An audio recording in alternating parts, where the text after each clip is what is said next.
The Democratic National Convention has officially concluded in Chicago as Vice President Kamala Harris addressed her supporters to formally accept her party's presidential nomination. Annalise Nielsen has more.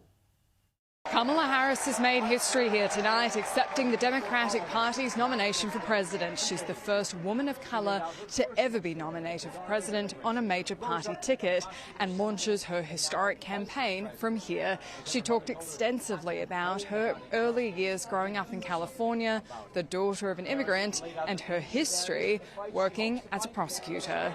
As a young courtroom prosecutor in Oakland, California, I stood up for women and children against predators who abuse them. As Attorney General of California, I took on the big banks.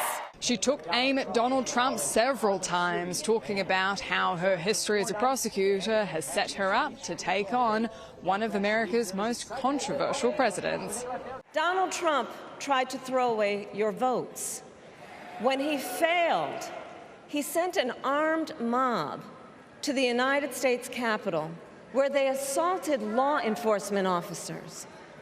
When politicians in his own party begged him to call off the mob and send help, he did the opposite.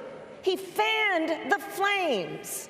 This has been an unusual race from the get-go. The fact that most of this presidential election season has been dominated by essentially two incumbent presidents until Joe Biden pulled out just a few weeks ago. He didn't attend this evening of the convention, instead posting a tweet saying he talked to Kamala Harris earlier in the day. She mentioned him briefly, but one of the questions going forward is going to be how much of her policy platform is adopted from her already 3 years of service in the White House and how much will be different. She's yet to get into the fine details of what her policy proposals are, and this will be a major question as we go through this election. She did touch in part on the economy. We will create what I call an opportunity economy where everyone has the chance to compete and a chance to succeed.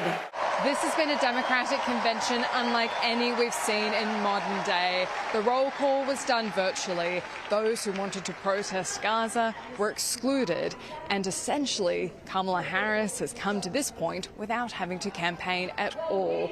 This sets us up for an unprecedented election campaign as we head into November. Annalise Nielsen for Sky News at Democratic National Convention in Chicago.